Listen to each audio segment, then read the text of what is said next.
From the beautiful city of Los Angeles, California, we bring you the Gimme Three Podcast.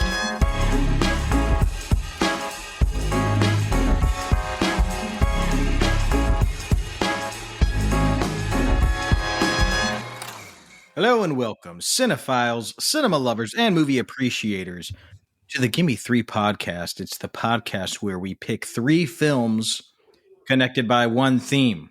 And today I'm joined by Gimme Three producer, LADFF director, and my wife, Sonja Mereu. Sonja, how you doing today? I'm good. I don't think I've ever been more excited for something in my whole life. Besides maybe when these movies came out. Well, yes, she is very excited. She just can't hide it. Being that this episode is coming out around Valentine's Day, this is kind of like a pseudo Valentine's Day present for her because for a decade, I'd say, maybe more than a decade, Sonja has been trying to get me to rewatch the Lord of the Rings trilogy, a trilogy that I saw once in my life in one single sitting, which is obviously not the way to watch this trilogy unless you're a bona fide sicko. And shocker, because I watched it in this less than ideal manner, I was not a fan. And also, immaturity, perhaps. We'll see.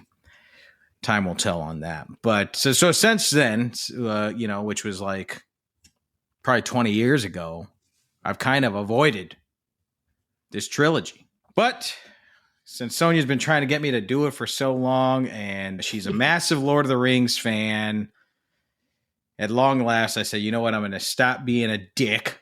I'm going to stop being a shitty husband and watch something that my wife loves and wants to share with me. How about that?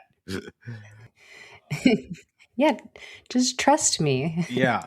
It also happens to be the 25th anniversary this year of the release of The Fellowship of the Ring, the first film. Did I get that right? It's 2001, right? Yeah. It came out in December of 2001. Right. So 25 years, nearly 24. No, almost 25 years. It'll be 25 almost. In December. But this year is going to be, people are going to be celebrating the 25th all year. All year There's long. Literally nothing else to celebrate in the world. So very few things, that's for sure. Let's celebrate good defeating evil. So Sonja, before we get into the films, talk to us a little bit about your love for Lord of the Rings. Where did it start? Where did it stem from? Where it's at now? I actually wasn't a fan until the first movie came out. I had seen the Hobbit cartoon at some point, but I don't think it really resonated deeply with me. But I remember going to see The Fellowship in the theater and just being like, well, this is the best thing I've ever seen. This is my favorite thing. So, of course, I saw it a few times. And then in the year between Fellowship and Two Towers, I read all three books and became, so yes, I guess you could say I was a bandwagon fan, which I think I'd be a bandwagon fan on a few things in my life. But I can attest that usually when I join the bandwagon, I stay on it. Right. Like my Saints. Yep. So, my friends in college would call me like Hobbit nerd, and like I would, relate any topic or any conversation, any world event back to Lord of the Rings somehow. I was even interviewed in my college paper when I was waiting in line to buy tickets for the Return of the King.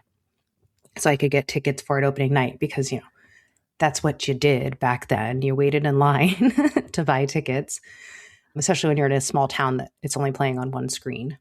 So yeah, that's really where it came from. And I think at this point I've read the books twice, listened to them once on audio, seen the movies so many times. We have a giant poster of the Middle Earth map in our bedroom, much to Nick's chagrin. But as I said, at least it's not a picture of Elijah Wood or something. Right. Yeah. It could be worse. That's really it. But I don't know. I think as a person who loves movies, the filmmaking is undeniably incredible and impressive.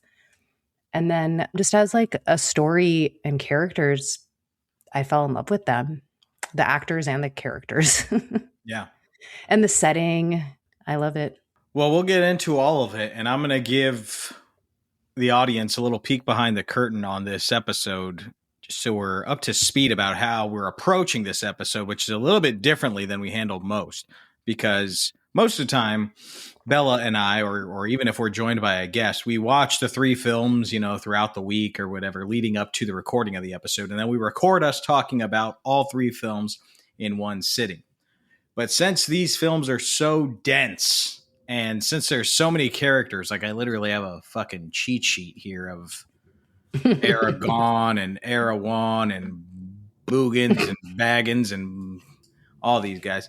So this is so much. And we have the luxury of living together. What we're doing is we're watching one, and then we're recording us talking about that. Then we'll watch 2 Towers. Then we'll record us talking about that. And then we'll watch Return of the King and record us talking about that. So we're kind of recording it piecemeal, but it's mostly just so, specifically for me, since this is only the second time I'm watching all of these, and it's been 20 plus years. So it's really like the first time I'm watching all these. It's just so I can remember what's happening in each film specifically. Otherwise, I'm sure they would just all blend together probably. Right. That's what we're doing here. Yeah, because the movies kind of pick up right where the other one left off. There's no like time lapse or time jump from film to film. But also that means that the jury is still out if Nick likes the trilogy or not, because he's only seen one. We're going through these one at a time. And also jury's still out if this is going to be one whole episode or if I'm going to break it up into 2 or 3 episodes. So, I mean, we're really discovering this with our audience as we go along here. So we'll see how it all pans out. But let's get into the films, shall we? Yes. Thank you, audience, for coming on this journey with us to Mordor. There'll be less walking in these podcasts than there are in the movies. Unless you're one of those people that takes walks while listening to podcasts. Oh, yeah, that's true. That's true. In which case, there'll be a lot of walking. Settle in, and we will talk about the Fellowship of the Ring, which begins the most epic of all stories. The story of the quest to destroy the One Ring of Power, destroy the Dark Lord Sauron, and restore peace, beauty, and posterity to the realm of Middle-earth. The film begins by telling us the story of the One Ring, which was forged with the intent of controlling all the peoples of Middle-earth under a dark spell defined by greed and misery. After a great battle, a man named Isildur could have destroyed the ring by throwing it into the lava of Mount Doom.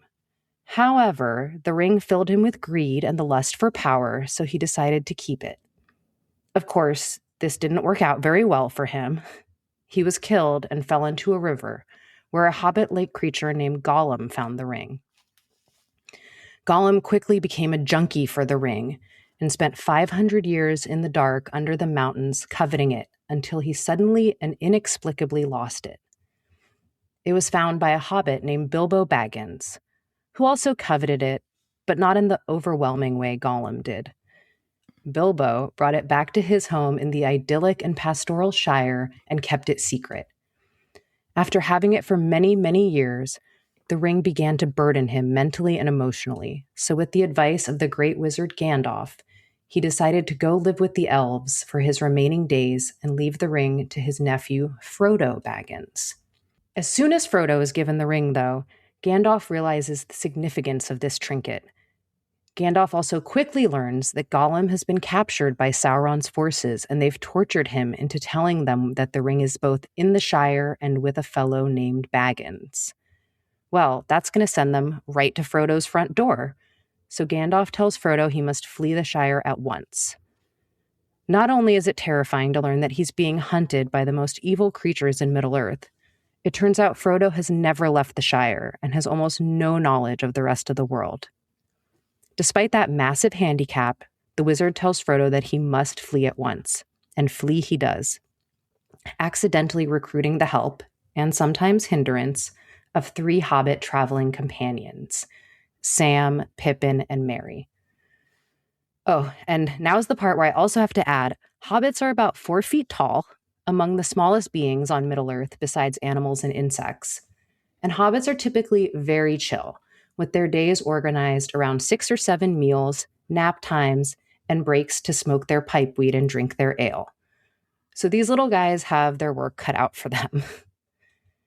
They're chased through the Shire and beyond by Sauron's wicked ring wraiths, and with the help of a ranger named Aragorn and an elf named Arwen, they make it to the elf city of Rivendell. There they meet back up with Gandalf and several new people, as well as some elves and dwarves, all gathered to decide what to do with this wicked ring.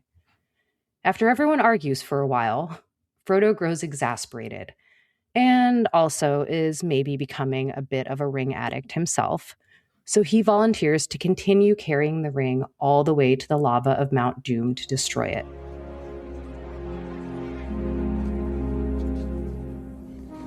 I will take the ring to Mordor.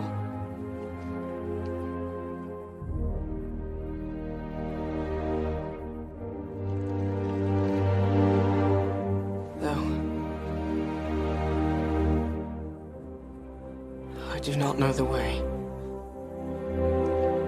I will help you bear this burden, Frodo Baggins, as long as it is yours to bear. If by my life or death I can protect you, I will. You have my sword. And you have my bow. And my axe.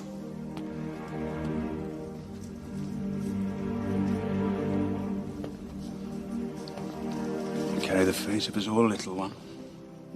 It's decided that he'll be joined by his 3 hobbit pals, as well as Gandalf, Aragorn, a man named Boromir, an elf named Legolas, and a dwarf named Gimli.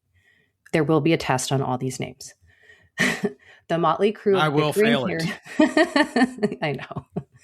It's okay. It's not in your DNA yet. The motley crew of bickering heroes set out for a long, arduous, and likely perilous journey to Mount Doom. While going through an underground dwarf city, the Fellowship is attacked by a super scary, though also kind of awesome creature called a Balrog, made of fire and stone. 8 of them escape, but the Balrog cracks Gandalf with his whip, causing him to fall into the center of the earth to his doom. By the time the film ends, the Fellowship is broken. After constantly feeling like the ring's greedy powers will force his companions to betray him, Frodo flees the group to continue the quest on his own. His bestie, Sam, the Hobbit, catches up with him and they head off, just the 2 of them, toward the faraway mountain.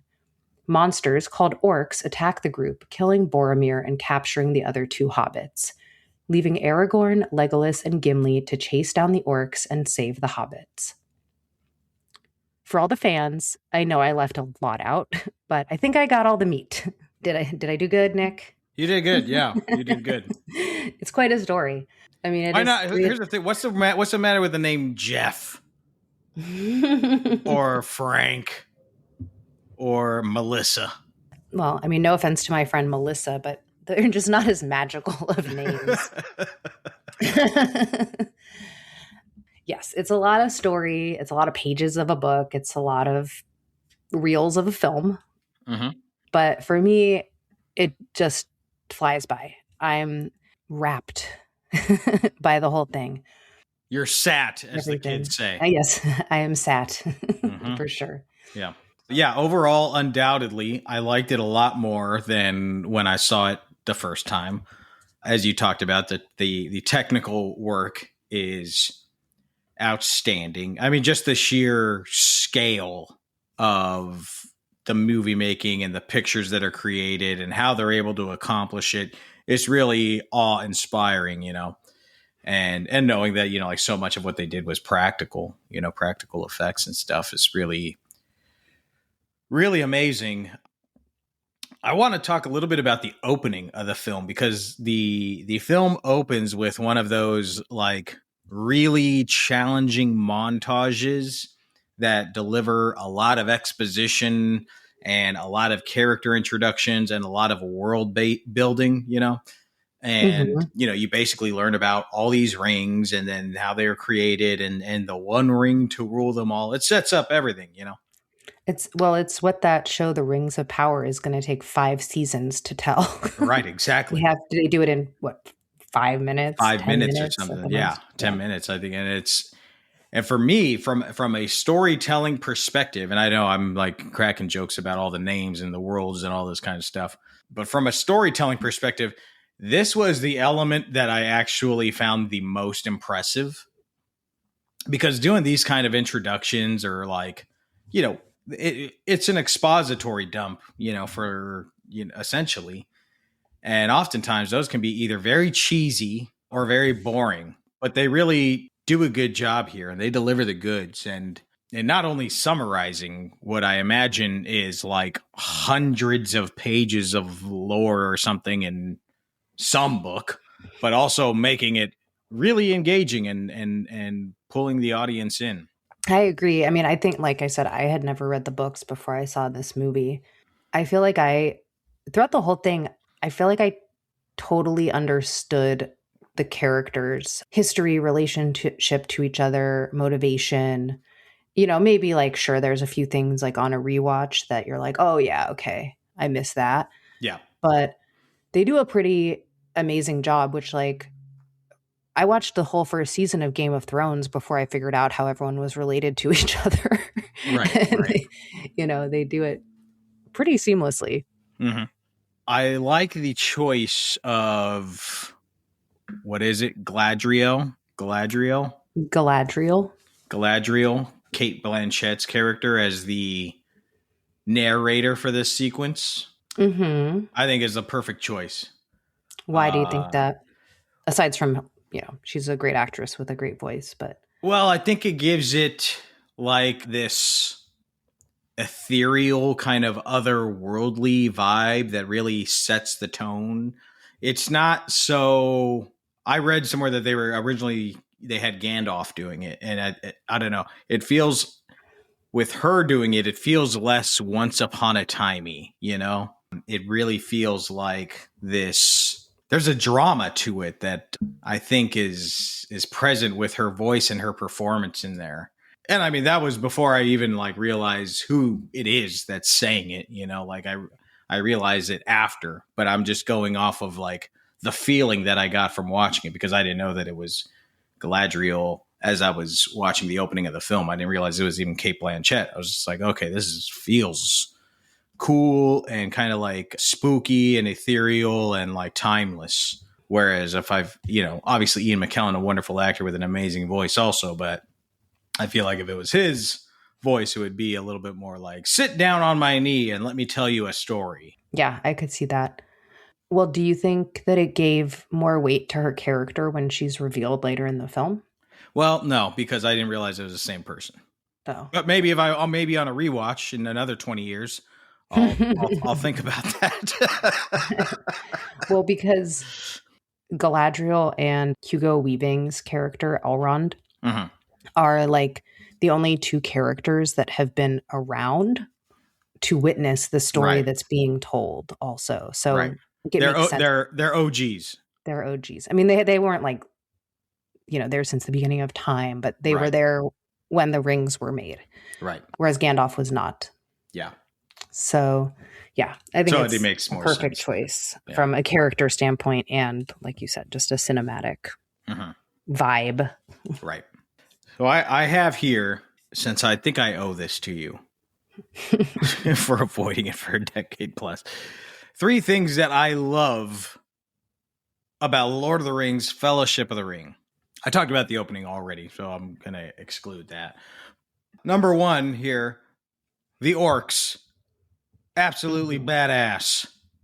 The design of them, like whoever designed these fuckers, the character design, it just rips. I mean, here's the thing. They're fucking metal, man.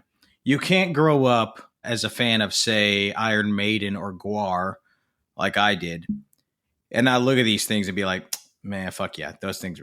I mean, it's just metal. They their teeth are all gangly and they got these crazy hairstyles and they're all like black and gray and their skin's all fucked up and they got this armor and it just looks badass. It looks like something out of a Mortal Kombat nightmare, you know? And I do remember the first time watching them, even then when I was like drinking Haterade, I was like, you know what? Those things are pretty fucking cool. Yeah, I actually wrote down the head of the Uruk-hai, which is one of the breeds, I guess you could say, of orcs, because there's kind of two different looks, if you recall. Nope. Of orcs. Well, I said this one looks like the Predator. Yeah. The one with the white hand on his head. Yeah, totally. Yeah, for sure. But then there's the ones that are more greeny gray with pointier faces, more like goblins. Okay.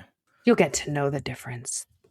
So cool. Like, yeah, their teeth are like a shark's mouth or something where you're like, how do you fit all those teeth in that mouth? Right. Although keeping the PG-13 rating, they never like rip anybody's throat out with their teeth, unfortunately. I know. It's a missed opportunity. Really missed opportunity there. Okay, so that was thing number one. Thing number two that I loved. Wait, can I add one thing about that? Because there, like I said, there's two different like kind of breeds, or I don't know what you want to call them, of orcs in the film. And there's a scene where they're hatching the Uruk-hai, the one that looks like the Predator. And they're like literally digging them up out of the ground and like ripping them out of like a sack. Mm-hmm. Yeah. like a amniotic sack or something. Right. And I just have always loved that of like, oh yeah, how are these creatures born? Because like, if you really thought about it, you're like, are there female orcs that are just walking around like pregnant? Right. Hard to imagine, right? But you're like, oh no, they're like from the earth in like this evil way. Made motherless. From evil. Yeah. They're grown. Birthed from evil. Again, metal. Yeah, very metal. All right, number two thing I loved here. The Force perspective work is pretty remarkable, making the hobbits look smaller than the other characters. It's unbelievably impressive. It's a little inconsistent, I must say. They don't always look as small as they're supposed to, or they don't always like, sometimes it's like they look hella small and then the other times they don't look as small. But when they nail it, my God, they really nail it. Bite your tongue. It's perfect. No, it's inconsistent as hell. But it's also, it's like, I don't blame them. It's fucking hard. It's really, really challenging to do that for every single shot where there's like a non-hobbit in the sharing the frame with them, which there are, thousands. Oh yeah, no, it's incredible. And then you watch the Hobbit movies, or don't, but in fact, don't watch them. But in them, like it's all done digitally, I believe, and like, yeah, it's just not as good.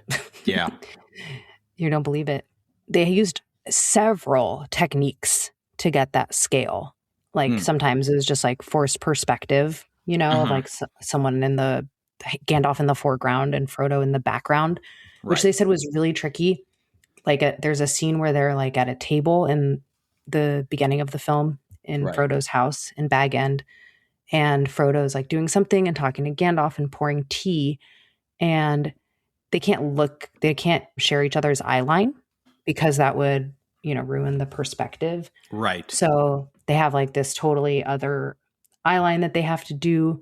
And they even, so that the camera could move, like in like a dolly shot, they actually had the table have like moving parts that moved simultaneously with the dolly to like keep the small stuff with Gandalf and the big stuff with Frodo, or like whatever. It's really complicated and like really like engineering. And then sometimes they used these smaller actors. Right. And sometimes they even had like life cast faces of the hobbits on them, which is super weird and creepy looking when you see it. And then sometimes they did use like compositing. Right. Where like they had like a shot of Bilbo walking through the house in front of Gandalf. And they actually shot those in two separate versions of the house. They built a Gandalf version and a Bilbo version. So the Gandalf version was small to make him seem big, and the Bilbo version was big to make him seem small. And so they did the like exact same camera move in 2 different sets that were right next to each other and then composited them together. That is crazy, man. Isn't it? You need to take copious camera notes to make sure all that shit lines up. That's the thing where it's like, as an AD or even as a director on this kind of stuff, this is like a type of thing I would never be able to direct this because I'm just not good at math. You know, like we're talking math here, baby, to make this shit happen. It's really impressive and unbelievable. And even though, like, I'm sure Peter Jackson didn't necessarily have to do the math himself. I mean, maybe he did. I don't know. But you need to be able to like understand it and at least conceive of it, you know? Exactly. Yeah. I feel like you have to understand it because otherwise it would just make you go insane. You'd just 100%. Be like so frustrated all the time. Yeah. Which I'm sure he was so frustrated all the time, but that was because they made 3 movies back to back that have like insane technical feats in that, as well as like just the craziest, like actually shooting on top of a mountain and like actually shooting in a river. And when they shot these 3 films back to back or together, I guess, like, I guess my question is, did they shoot them back to back or did they just have the 3 scripts and they shot them all together? So if it like made sense to shoot, you know, something from, did they shoot it like a TV show essentially where you shoot something from Fellowship and then the next week you're shooting something from Return of the King, or were they shooting all of Fellowship and then all of Two Towers and then all of Return of the King? I believe that they shot movie by movie. I'm not 100% sure about that, but also like the movies don't really repeat very many locations or anything. Right. I guess that's true.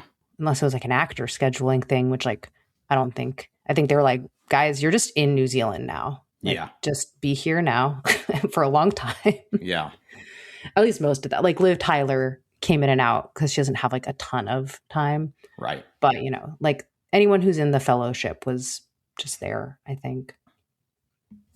So, yeah, I'm pretty sure they shot it like movie by movie because they were also said that they were doing like rewrites every single day. Oh, my God. That's mad. So I don't know how you could do that and be doing 3 different movies at the same time. But I don't know. And there were 7 to 8 units shooting on any given day. Right. Yes. When I started working in the industry, I said that I wanted to make a movie. These are my goals: to make a movie as funny as Big Lebowski, to make a musical as good as Hedwig, and to make an epic like Lord of the Rings. Now I've learned that I don't want to do Lord of the Rings. Other 2, totally still down. But it's crazy. I mean, it changes your life, you know? The idea of like that they say that they're still like lifelong friends to this day. Like I believe that because you know, we've been on set for 6 weeks with people and become lifelong friends. So I can only imagine. 7 or 8 units a day, which means that they also had 3 to 4 hours of dailies each day that the DP and Peter Jackson and, you know, whoever else needed to watch every single day after set. Because Peter Jackson was like, I need to see what the other units are filming, obviously. Right. Unbelievable. All right. The number 3 thing that I loved, and this one's going to be quick, it's just Cate Blanchett. I mean, that's all I need to say. Cate Blanchett she's the best. She is. And she's so gorgeous in this movie. Yeah, it's a good look for her. I mean, she's like very young also, but. Right. Yeah, you really believe that she is like the most ancient and most beautiful thing on earth, right? Yeah, for sure. Unfortunately, spoiler alert, her character's not in the other movies a ton because, like I said, they don't really ever go backward. Right. They don't return to places much. So we don't get to see her a lot in the other ones. Right. But well, minus half star already for the other ones. But there is a very interesting female character that gets introduced in Two Towers and stays through the end of the Return of the King. But yeah, I do. And for anyone who watches Rings of Power, I think that the woman who they cast to play Galadriel, Cate Blanchett's character in Rings of Power, is perfect. It's a hard act to follow, and she kills it. So those are the things that I loved. Give me 3 things I loved about Lord of the Rings, Fellowship of the Ring, just for you, babe. Now, I will say the one thing I do not love about this movie is the pacing. And we talked about this a little bit. This movie is all of 3 hours. It feels like 4. It blows my mind that there is a longer extended version of this. That is wild to me. Like, what? Why? And we talked about this a little bit right after we watched it. I think there's just certain elements of this movie that are not for me, despite the fact that I enjoyed it and liked it miles better than the first time I watched it. But because what we talked about, what I clung to was in the beginning. They really are hammering home these themes, and they're exploring these themes of power and what we do with power and how power can turn good people bad. And really just there was a relatability to like just kind of connecting, you know, the little person quite literally and figuratively, like fighting against the big baddie that I was really into. But at least from my perspective, the deeper we get into the film, the more we just got into just these dozens of characters and these creatures and these worlds and this lore. And the deeper we got into it, the more Gimlis and Grimleys and Golems and Wallums and all this stuff, the more names that got introduced, the more I just kind of like would start to get pulled out of the theme. Obviously, before I get more hate mail, that's just me. I'm the minority because obviously millions and millions of people love this lore. They love the books. They love all these characters. They learn the language and shit. Jesus Christ. We were in Denver. This was like, 7-something years ago. We were at some bar. You ran into some bloke who's wearing, you know, one of these Lord of the Ring rings, and you complimented on it, and he gave the ring to you, and he was like, yeah, I got a bunch. Which at first I was like, all right, so I guess there's not just one ring to rule them all. It's like, you've got like 7. But you ordered a 10-pack. You ordered the 10-pack. Prime delivery. But anyways, I thought you were mad because he gave some random man at a bar gave me a ring. No, I saw how happy it made you. I was like, I'm not going to. That's one ring I'll never give to you, babe, is a Lord of the Ring ring. So I was like, take it. But obviously, again, I'm the minority. Most people, that's why they get into these flicks, is for the mythology and all that jazz. And God bless you. It's just not my personal taste. My personal taste is I want to see Frodo and Sam fucking.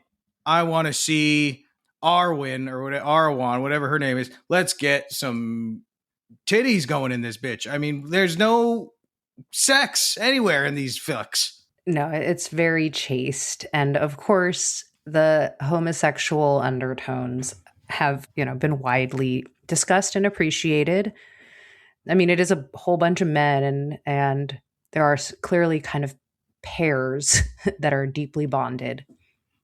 You haven't gotten to the elf and the dwarf yet, but they have a deep relationship later. Yeah. I needed /need to see Frodo and Sam consummate the whole situation here. Well, sorry to disappoint you, but you have to watch the extended version for that. That's what's in it. All right. But is there any like fantasy fiction that you like? And I know obviously you like things that are not real or whatever, like Alien or something. Right. Is there any fantasy fiction that you've ever gotten into? Well, I mean, reading or watching? Well, for a long time, I was into Star Wars. When you met me, I was really into Star Wars. But the older I got, the more I looked at those films, and same kind of thing. Like I was in the original trilogy, I was into the lore and these very few and specific characters that had these emotional relationships, and these just big ideas that were easy to cling on to. Then, they bring on this prequel trilogy and this godforsaken, sequel trilogy. And they just add all these hullabaloo. And it was just like, this is not interesting to me anymore. It's just stuff. It's just names and planets and characters, and it's not really doing anything to emotionally connect me. I watch movies to laugh, cry, or those are really the two. I mean, laugh, cry, learn something about the world that I'm living in or the past, and to see people fucking. Those are the four. So with the new Star Wars, it really removed me from why I fell in love with the stories, why I fell in love with those characters. So I kind of, as you know, and as our listeners know, I've talked about it on the show before, I kind of fell out of love with Star Wars, and I officially broke up with it. I remember that day. Yeah, no, I could see that. But I think Lord of the Rings, like the first 3 Star Wars films, they hold their own water. Yeah. They were built soundly. There's not holes. Yeah. Or at least not that I can think of. Oh, clearly. That is one thing that I will tip my hat to, is just like this stuff is buttoned up by, this Tolkien guy. I mean, I don't know how he even came up with all this stuff and has it so neatly tied in a bow, and it's so tight, respect. But it's just my personal taste. It's just a little too much. Yeah, that's a valid and acceptable personal take. Yeah. Well, I've read The Hobbit, but I've also read the Silmarillion, I didn't read it. I listened to it. I think of that as like the Bible kind of like, it's what other characters like from Lord of the Rings would read to learn about the past. It's a version of the past. So yeah, I mean, he really lived in this world and thought it through. Yeah. Made up Elvish. Right. Apparently you can speak it and it follows the rules. I mean, I think he was a linguist, so that makes sense. But it's a serious body of work. A serious body of work for Peter Jackson and everyone involved. 100%. I do want to tell one story that I saw and I just found really endearing and interesting. And that is the story of Elijah Wood getting the role of Frodo. Did he have to have sex with Sam on camera to get the role? Unfortunately not. That's why I watched it, to see if I can find any of that kind of stuff. But I still got a good story out of it. And it was, he was talking on Inside of You, the podcast, and he was talking about auditioning for Lord of the Rings. When it was announced that Peter Jackson was going to be directing the trilogy, Wood was a big fan of Peter Jackson. He had a big fan of The Hobbit, and he knew the Lord of the Rings, and he was going to get this audition. He was working on The Faculty when he heard this. Oh, one of my favorite. Can we talk about that one day, please? Yeah, for sure.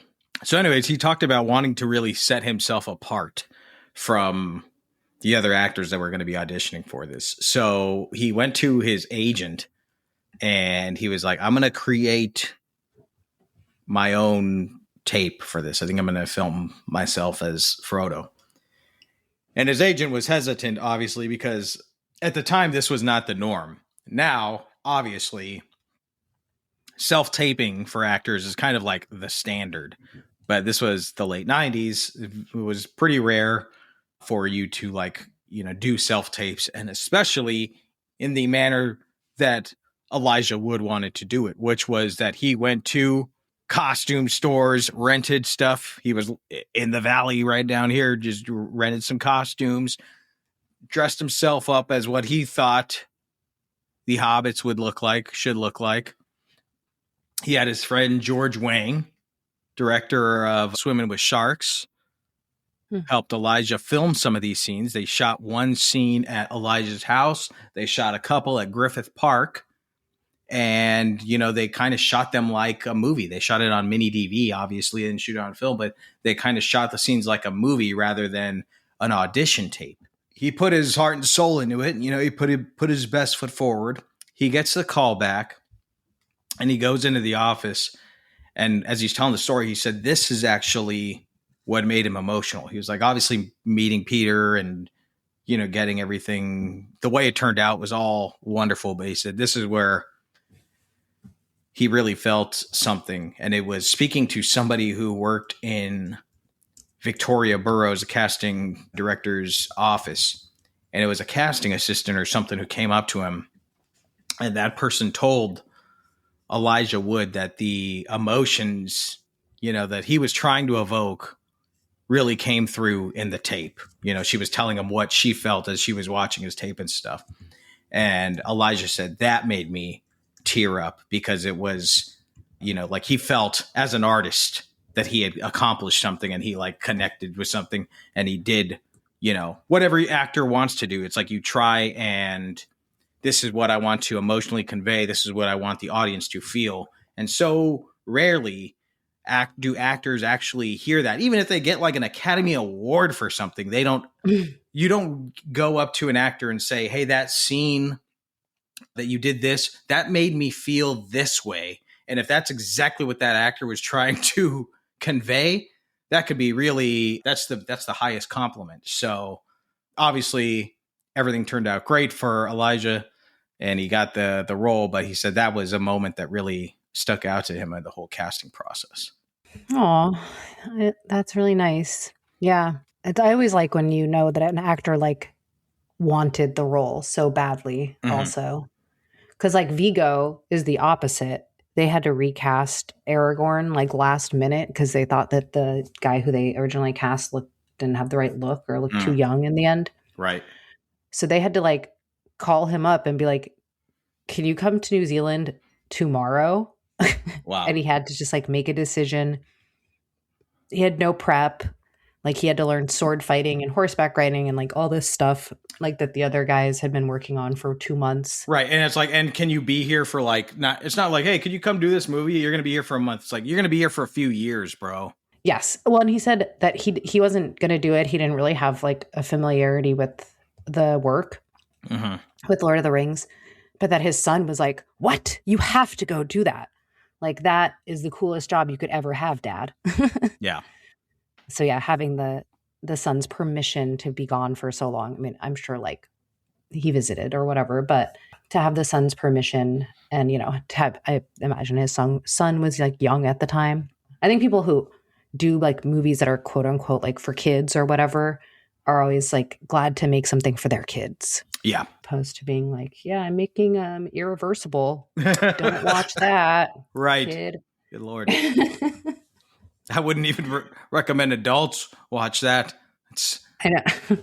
I know. Actually, I had a long talk with someone about that movie the other day. I was like, I will never watch that movie. No offense to the movie. I'm sure it's good, but it's well made, but it is a nightmare. But of course, Vigo is perfect, right? In my notes, I wrote Vigo has BKE, Big King energy. Yeah. You mean not to follow them? Frodo's fate is no longer in our hands. Then it has all been in vain. The Fellowship has failed.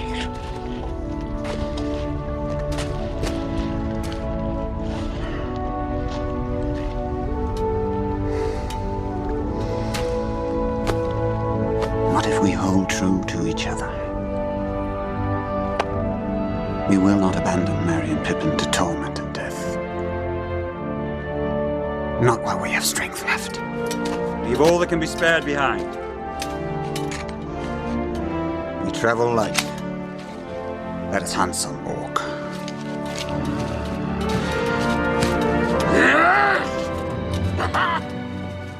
The casting's perfect. Everyone's so good.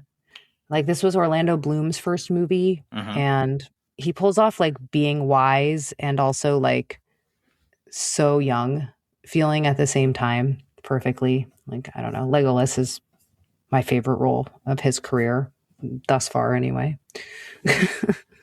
Not that I've seen all of his movies, but and yeah, Gandalf. I mean, could anybody be Gandalf besides Ian McKellen? No, I don't think so. He's perfect. Christopher Lee as the evil magician or evil wizard. Ian McKellen actually said that he felt kind of bad because his only familiarity with Christopher Lee was from all of like his B movies. That's like the majority of what his career was. Well, I mean, I think that's what my mostly familiarity with him is besides this and Star Wars, which is he in Star Wars? He's in the prequels. He's in like okay. Attack of the Clones and the whatever the last one is, which are B movies with a gigantic budget, frankly. Revenge of the Sith. Is that what it's called? Yep. Revenge of the shit. Yeah. So anyway, Ian McKellen, Sir Ian McKellen, theater actor, so hoity-toity, high and mighty, said that he kind of like had a not great respect for Christopher Lee, and that the second he met him, he was like, oh my God, this guy is the best. Yeah, right. If our listeners want to check out episode 85 of the podcast, we interviewed filmmaker Lee Ott, who directed Drag Fox. Wonderful picture that screened at the Los Angeles Diversity Film Festival last year. They talk about casting Sir Ian McKellen in their short film Drag Fox. And it's a wonderful story about meeting Mr. McKellen and how that whole process went. And you learn a lot about this person from Lee Ott's interview with us. So check out episode 85. It's a nice follow-up to this episode here. That was a really good one. Such a good story. Mm-hmm. That's like the kind of story that makes you be like, if you don't ASK, you don't GET. Mm-hmm. Well, I wanted to just point out a few randomish things. New Zealand. I've wanted to go to New Zealand ever since I saw these movies. I know at one point they had actually left the Shire intact because they like built it out for real in some area outside of Wellington. I don't know if it's still there because it has been 25 years. I don't know how well they maintain it. Gentrification. And so cool for the country to bring a movie like this there, to have like their native son, Peter Jackson, employ so many people there and bring all of these incredible artists from around the world over there, and to build out Weta Digital from basically a couple of people in a room into this like powerhouse company that it is today. Now they do like all of those Return of the Apes movies or whatever. Sorry, Planet of the Apes movies. So yeah, I love the New Zealand kind of homemade factor. And, you just assume like these people all seem so nice. Like it would be a really nice place to have to go live for a year and a half. Yeah. I also wanted to just say the score, which will continue through the 3 films, is one of my favorites of all time. I think it, like when it has to be exciting and chasing through the mines, getting hunted by orcs, like it does that. But that like main motif, like the ring motif or whatever it's called, is just so mysterious and like dark, but beautiful. It's got the same kind of vibe, that element of the score that Gadriel's narration does in that opening, where it just feels ominous but gorgeous and looming but like ethereal. It's what it has? It just has all the elements, both good and bad, of life. That's kind of what I liked about the early elements of this film with her narration, and yeah, like you talk about with certain elements of the score as well. It's beautiful. I'm gonna go see a live orchestra screening of the film this summer because you have to buy tickets to a movie like 6 months in advance now for some reason. Well, for something with a live orchestra and something that is as popular as Lord of the Rings, it makes sense. No, it'll be cool. They're doing like 6 showings of it, I think. What theater is it at? Is it the Peacock Theater, which I think it used to be Microsoft? The Microsoft Theater. I think it's the one at LA Live. LA Live, okay. Man, they have changed that name like 17 times in the last 5 years. Is that even it? I don't know. It was something else because I remember I went to that fucked up rap show. Remember where that guy died?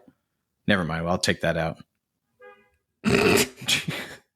I would like to live in a house that looks like Bag End one day. I love the design of that house. The round door, the round window. Oh, it's just so charming.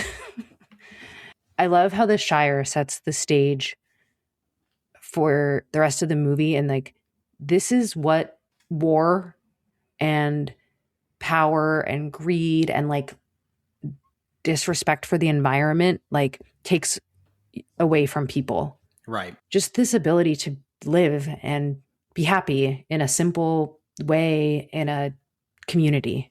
Mm-hmm. You know, like that's what's at stake. Like there's a lot at stake in this film. You know, the biggest things in the world are at stake, literally the fate of the world. Right. But on a personal level, it's like every single character doesn't get to just live their lives anymore. Right. If Sauron, you know, succeeds. Get into it with Saruman, Christopher Lee's character, the wizard, that he's like ripping down all the trees and industry and building an army, you know, and you see the area around his house at the beginning and it's like, you know, got trees, it's like pretty. And then by the end of the movie, it's just like decimated and hideous. And there's like, you know, armies marching out of it. And it just feels like that is how the world is. Yeah, right. That's the kind of stuff I like in this film. That's the stuff that I fucking connect to. I'm just like, oh, damn. I just want to talk about two moments that I adore from this movie. There's a scene where the hobbits are in Bree. It's where they meet Aragorn. So they're kind of still early in their journey. They just kind of escaped from the ring wraiths for the first time. They're drinking and they're happy, but Frodo's, you know, scared because he kind of knows what's really at stake here. The other hobbits don't really know yet. And he falls and he puts his hand out because he like drops the ring, or he doesn't drop it. It like flies up in the air. You just see the ring like slide onto his finger from like above him. Mm-hmm. Do you know that shot that I'm talking about? Yeah. And that kind of like swivels onto his. Yeah. Yes, it is. I love that shot. I think like the way they shoot the ring in general is so great because it's such a tiny little thing, you know, and they make it seem like larger than life. 100%. They do a really great job of that. Yeah, no, that's that shot where the ring is like falling. It's like a high frame rate, slow motion falling onto Frodo's hand as it's like coming towards him. Like, again, I've seen this movie once over 20 years ago, and I'll never forget that shot. And I mean, it's obviously a shot that's also been used and like referenced in trailers and best of cinema trailers and memes. You know, I mean, it's like a very iconic shot for sure. Yeah, it's a money shot for sure. The other one that I really love is when it's towards the end, they're floating down the river. It's right before the fellowship gets broken apart. They see those two kings that are carved into the mountain on either side of the river mouth or whatever. Yep. I just always thought, what if you saw that in real life? Like that would be the coolest freaking thing in the world. Maybe cooler than the pyramids and the Sphinx or whatever. I don't know. Seeing all of the characters' reverence for it, and especially like the two human man characters who are from that realm, and you know, like those are their ancestors. Mm-hmm. It's like an emotionally powerful shot. And it's funny because like watching it now, maybe it's not like the most perfect VFX ever, but seeing it in the theater, I felt like that really existed. Well, you know what? The VFX hold up because it looks great. And here's the other thing is, to your point, it's a massive epic set piece, you know, and they give it its due. It's treated with reverence from the filmmakers, whereas a lot of Marvel movies or these later Star Wars movies, for God's sakes, you'd come up to big set pieces like that are totally digitally created, and you've got like 6 shots of it that happen within a 22-second period, and it's just like, oh, I'm looking at a video game. Whereas this thing, it's like, okay, this is a massive set piece. We're seeing how the characters connect to it. We're giving time for the score to build it. You know, the shots aren't cutting every 4 or 5 seconds. It is really treated with the respect it deserves. And why not? You know, like you fucking spend all the time and money to create the goddamn thing. Yeah. And you know what? I realized I kind of said something misleading because, of course, there was VFX involved with that shot. But like they really are on a river, first of all. Yeah. They talk a lot about how much training they had to do to handle the boats because it was like a fast moving real river. Yeah. And the boats are like not real boats, so to speak. Like they were built for the movie. And, you know, you sometimes have to sacrifice a little bit of sturdiness to make it look like an elf built it or whatever. But the kings themselves were actually bigatures, which I think is a term that they created on this movie because they were doing miniatures, but they were like, you know, 12 feet high or 18 feet high or something like that. A lot of stuff was done that way. Like a lot of the Moria, the dwarf city, were also like these bigatures that they called them. So they actually did create those kings practically and then shoot them and like put together the shot with the cliffside and the river and, you know, all the other pieces. Yeah. Makes sense because they look great. They do. And they even said like they thought about it and they were like, okay, sure, they carved some of this stuff out of the rock. There's other parts like their hands are sticking out. So like, did the rock stick out that far? No, probably not. So they like made these quarry lines in the rock as if like the people who built it had to be like cutting into the rock and then taking that rock and using it to build out as well as like carving into it to shape. So they really thought about like how, in theory, how do these actually a person could make it. Right. Which is something. Which is another reason why it like is believable because it has like this texture and you really like, you don't think about it, but some like subconscious part of you does. Yeah. Or maybe people who work with rocks like really do think about it. I don't know. Impressive. Incredible filmmaking, incredible technical work from every aspect. Every department is at the top of not only their game, but at the top of any game that has ever played this game. All right. We've been talking about this film for over an hour. So I think two things. It's time to wrap up. And number two, it's clear that this is not going to be a single episode. So wait, I thought we were going to talk about each movie for the runtime of the film. Because I've been actually playing the film in the background and I was going to kind of just do like live commentary like they do on a DVD. Nope, we're not going to do that. Oh, all right. Well, okay. And this is short. Yeah.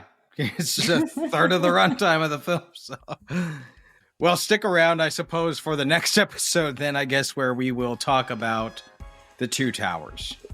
And that gives you time to watch them, before the next episode. Yeah, there you go. You can watch along with us.